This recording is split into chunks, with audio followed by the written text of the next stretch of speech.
about ivermectin, which is one of the most prescribed drugs in the history of human beings. 4 billion people have taken it.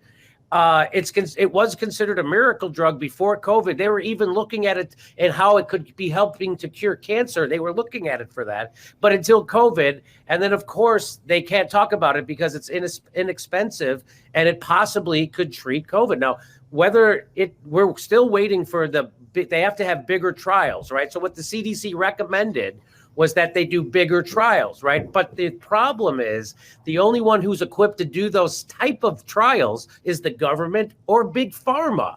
And so neither of them are incentivized to do it. One more thing I want to say, they also point to Merck.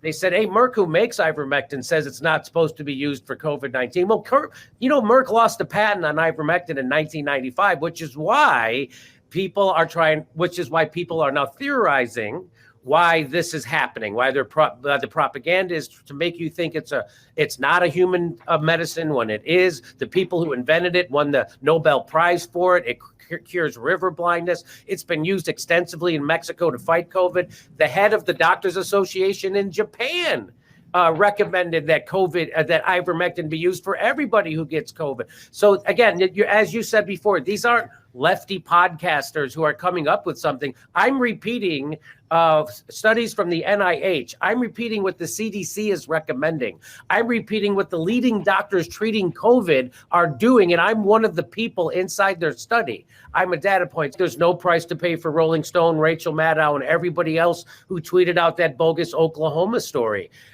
Completely bogus. One phone call would have cleared it up, and there's no price to pay. Still, those people didn't lose their Twitter accounts. When you went to retweet their tweet, it didn't say, hey, this is misinformation. None of that. So as I have said since 2016, when you lie at the behest of the establishment, there is never a price to pay. And that's exactly what this is. The establishment wants to squelch anything that might be able to treat COVID that they didn't invent and have a patent on right now.